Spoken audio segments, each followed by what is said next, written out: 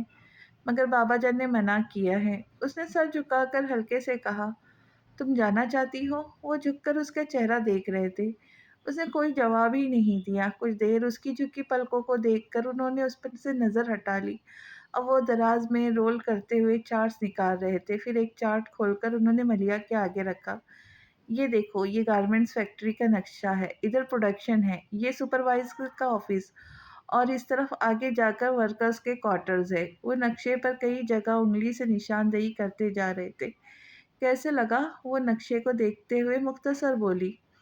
نور الہدیٰ نے باقی کے دو چارٹس بھی کھول کر پہلے سے کھلے چارٹ پر برابر برابر رکھ دیے، اور یہ دونوں آفس کی بلڈنگ کے نقشے ہیں۔ دو آفس بنوائیں گے؟ اس کے پوچھنے پر نور الہدیٰ مسکرا دیے۔ نہیں، آفس تو ایک ہوگا، یہ دو الگ انجینئرز نے بنائے ہیں، یہ دونوں ہی اتنے اچھے ہیں کہ میں کسی ایک کا انتخاب کرتے ہوئے کنفیوز ہو رہا تھا۔ ذرا تم بتاؤ، ان میں سے کون سا نقشہ زیادہ بہتر ہے؟ ان کی بات پر ملیحہ گڑبڑا گئی۔ میں کیسے بتا سکتی ہوں؟ تم پینٹر ہو، مجھ سے بہتر ان نقشوں کو سمجھ سکتی ہو۔ مگر پینٹنگ اور آرکیٹیکچرز میں فرق ہوتا ہے ہادی بھائی۔ سینٹی میٹر ناپ کر کھینچی گئی لائنوں کو سمجھنا میرے لیے آسان نہیں۔ اس نے اب بھی گریز کیا تو نور الہدیٰ کچھ چڑ سے گئے۔ ایک ذرا سی رائے ہی تو دینی ہے ملیحہ، اور تم اس قدر ہچکچا رہی ہو۔ اس نے بھی تو کہا تھا، آپ کو تو رائے کا اظہار بھی مشکل ہی لگتا ہوگا۔ اچانک وجدان کا جملہ سماعتوں سے بازگشت کرنے لگا۔ ملیحہ نے دھیرے سے اقرار کر لیا، ہاں، کیونکہ کبھی کسی نے میری رائے پوچھی ہی نہیں۔ نور الہدیٰ نے پل بھر کو اسے دیکھا، پھر اس کے گال پر ہاتھ رکھ کے اس کا چہرہ اپنی طرف موڑا۔ اب جو میں پوچھ رہا ہوں۔ کچھ پل یوں ہی خاموشی کی نظر ہوئے، پھر ملیحہ نے ان کے چہرے سے نظر ہٹا کر نقشوں کو دیکھا۔ کچھ دیر غور کرنے کے بعد ایک نقشہ ان کی طرف کیا۔ نور الہدیٰ نے اس نقشے کو دیکھا، توصیفی انداز میں کہا، اور تم کہتی ہو تمہیں سینٹی میٹر ناپ کر کھینچی گئی لائنوں کی سمجھ نہیں؟ وہ ان کی بات کو انسنی کرتی پوچھنے لگی، آپ نے یہ نقشہ ابھی اپروو نہیں کروائے؟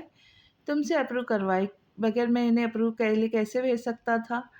چارٹس کو رول کر کے ربر بینڈز چڑھاتے وہ سرسری سے انداز میں بول رہے تھے۔ ملیحہ نے ان کی طرف دیکھا اور بس دیکھ کر رہ گئی۔ اگلی دوپہر کھانا کھاتے ہوئے نور الہدیٰ بابا جان سے کہنے لگا، میں سوچ رہا تھا آج شام کو منیر ماموں کی طرف چلا جاؤں۔ خیریت؟ انہوں نے پوچھا۔ کچھ نہیں، لیگل معاملات پر مشورے کی ضرورت آن پڑی ہے، پھر کمپنی کی رجسٹریشن کے پیپرز بھی بنوانے۔ منیر ماموں وکیل ہے، سوچا ان سے ہی بات کروں، ان سے زیادہ قابل اعتماد اور کون ہو سکتا ہے؟ ٹھیک ہو کہہ رہے ہو، بابا جان نے کہا۔ نور الہدیٰ مزید بولے، آج کل ان کے گھر میں شادی کی تیاریاں چل رہی ہے، تو میرا خیال ہے وہ آفس تو نہیں جا رہے ہوں گے، گھر پر ہی بات ہو سکیں گی۔ اور ارے ملیحہ، تم بھی ساتھ چلو نا، وہ ایسے بولے جیسے بولتے ہوئے اچانک یاد آیا ہو۔ ملیحہ نوالا چبانا بھول کے انہیں دیکھنے لگی، جو خود بھی نوالا منہ میں رکھ کر کچھ سوچتے ہوئے انداز میں بول رہے تھے۔ بلکہ ایک کام کرو، ساتھ میں بیگ بھی تیار کر لینا، شادی میں 2-4 دن رہ گئے ہیں، سب رشتے دار بھی آ چکے ہوں گے، تم بھی کچھ دن رہ کے آؤ۔ ملیحہ کے حلق میں نوالا اٹک گیا۔ اس نے فوراً پانی کے گلاس کی طرف ہاتھ بڑھایا، مگر نور الہدیٰ انجان بنے اپنی ہی کہے جا رہے تھے، آج میں تمہیں چھوڑ آؤں گا اور ولیمے کے اگلے دن میں تمہیں لینے آ جاؤں گا، ٹھیک ہے؟ ملیحہ نے اب بابا کی جان کی طرف دیکھا، جو اس ساری بات چیت سے لا تعلق نظر آ رہے تھے۔ نور الہدیٰ کھانا کھا چکے تھے، ہاتھ صاف کر کے اٹھتے ہوئے پھر بولے، شام کو 5 بجے تک بالکل تیار رہنا۔ یہ تو وہ بھی سمجھ رہی تھی کہ یاد دہانی اسے نہیں بابا جان کو کروائی جا رہی ہے، مگر بابا جان نے کوئی ایسی بات بھی نہیں کی تو وہ اطمینان سے ٹیبل سے اٹھ گئے۔ اب ملیحہ کے لیے بھی کھانا کھانا مشکل ہو گیا۔ پھر جیسے ہی بابا جان کھانا ختم کر کے اٹھے، وہ نور الہدیٰ کے کمرے کی طرف بھاگی۔ نور الہدیٰ لائٹ آف کر کے سونے کے لیے لیٹ گئے تھے۔ ملیحہ آندھی طوفان کی طرح کمرے میں آئی اور لائٹس آن کر کے ان کے بیڈ پر چڑھ کر بیٹھ گئی۔ نور الہدیٰ اٹھ کر بیٹھتے ہوئے بولے، کیا بات ہے؟ ابھی آپ نیچے کیا کہہ رہے تھے؟ گو کہ وہ اس کی بات کا مطلب سمجھ گئے تھے، پھر بھی معصوم بن کر بولے، شام 5 بجے تک تیار رہنا۔ انہوں نے اپنے الفاظ دہرائے، مگر بابا جان نے منع کیا تھا۔ کب؟ وہ اب بھی بن رہے تھے، وہ تو کچھ بولے ہی نہیں، خاموشی سے کھانا کھاتے رہے۔